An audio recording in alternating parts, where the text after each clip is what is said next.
घरोघरी मातीच्या चुली या मालिकेच्या पुढील भागामध्ये आपल्याला बघायला मिळेल, जानकी ऋषिकेशला फोन करून ताबडतोब रणदिवेंच्या बंगल्यावर बोलवते आणि तिथं आल्यानंतर ऋषिकेश जानकीला विचारतो, काय ग, काय झाले?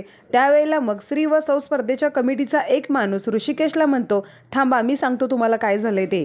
तुमच्या बायकोला लाच देताना आम्ही त्यांना रंगेहात पकडले. आणि हे ऐकून मग ऋषिकेश खूपच शॉक होतो आणि तिथून जानकीला घेऊन बाहेर पडल्यानंतर ऋषिकेश जानकीवर खूप चिडलेला असतो.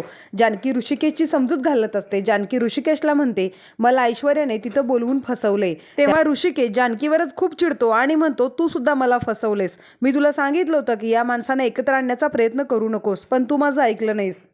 आणि मग ऋषिकेश तिथं जानकीला सोडून एकटाच घरी निघून जातो. तर दुसऱ्या दिवशी स्पर्धेमध्ये पुढची फेरी खेळत असताना जानकी ऋषिकेश एकत्र खेळत असतात, पण जानकीसोबत ऋषिकेश अजिबात बोलत नसतो. त्यावेळेला सुद्धा जानकी ऋषिकेशची समजूत घालत असते. तेव्हा ऋषिकेश रागाने जानकीला झिडकारत असतो. जानकी ऋषिकेशला रिक्वेस्ट करत म्हणत असते, ऋषिकेश, माझं एकदा ऐका तरी. परंतु ऋषिकेश तिचं काहीच ऐकायला तयार नसतो आणि ऋषिकेशने झिडकारल्यानंतर तिच्या हातातलं पाणी तिच्या अंगावर पडतं आणि त्या सांडलेल्या पाण्यामुळे मग जानकीचा पाय घसरतो. मग ऋषिकेश जाऊन जानकीला वाचवेल का आणि लाच घेताना पकडलेला असून पण या दोघांना त्या फेरीमध्ये कसं सामावून घेतलं हे आपल्याला येणाऱ्या पुढच्या भागांमध्येच बघायला मिळेल. त्यासाठी आपल्या चॅनलला आता सबस्क्राईब करून ठेवा.